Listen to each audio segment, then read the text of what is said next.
बदर की जंग भी इसी माह मुक़द्दस में हुई है और फ़तह मक्का भी रमज़ान मुबारक में हुआ है। मैं दोनों पर गौर कर रहा था तो एक नया मजमून मेरे जहन में आने लगा।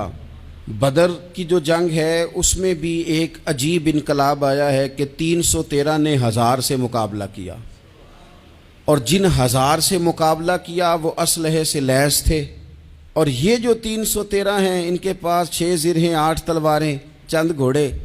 लेकिन अल्लाह ने कामयाबी दी तो ख़ुद रब ने बयान किया किस तरह दी। फरमाया वलक़द नसरकुमुल्लाहु बिबदरिन व अंतुम अज़िल्ला। वो कामयाबी इस तरह मिली है कि रब ने तुम्हारी मदद की थी, तुम तो कमज़ोर थे। अल्लाह ने बदर में तुम्हारी मदद की, तुम जीत गए। वलक़द नसरकुमुल्लाहु बिबदरिन व अंतुम अज़िल्ला। अल्लाह ने बदर में तुम्हारी मदद की, तुम तो कमज़ोर थे। फिर फ़तह मक्का नसीब हुई तो उसमें भी बेहतरीन मनसूबाबंदी नबी पाक अलैहिस्सलाम ने फरमाई, बेहतरीन हिकमत अमली हुजूर ने अपनाई। लेकिन हमें जो अल्लाह रसूल ने बात समझाई वो क्या है? इज़ा जा नस्रुल्लाह वल फतह।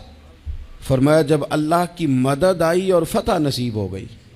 ये अल्लाह ने मदद फरमाई तुम्हारी, यहाँ भी फ़तह मक्का भी अल्लाह की मदद से, जंगे बदर भी अल्लाह की मदद से। वो जो मदद है अल्लाह ताला की, जब वो हम ये करते हैं कि हम अपनी सारी ज़िंदगी सियासत की नज़र कर दें। हमारी सियासत सिर्फ मुल्क में नहीं होती, हमारी सियासत ख़ानदान में भी होती है। हम घर के अंदर भी सियासत करते हैं। हम किसी ख़ास तरीके से लोगों को अपने पीछे चलाना चाहते हैं। हम एक ख़ास उसलूब इख्तियार करते हैं कि लोग हमारे पीछे चलें। उसका नुकसान हमें ये होता है कि सियासत जो होती है ये शतरंज के हेर फेर की तरह होती है। तो इसके राज बड़ी जल्दी खुलने लग जाते हैं। पता चल जाता है कि बंदा मुखलिस नहीं था, सियासत कर रहा था, तरीके सलीके से इसने जोड़ के रखा हुआ था। हम हर जगह सियासत के बलबोते पर चीज़ों को लेकर चलना चाहते हैं, सियासतें नाकाम हो जाती हैं, सियाने सियाने लोग फेल हो जाते हैं।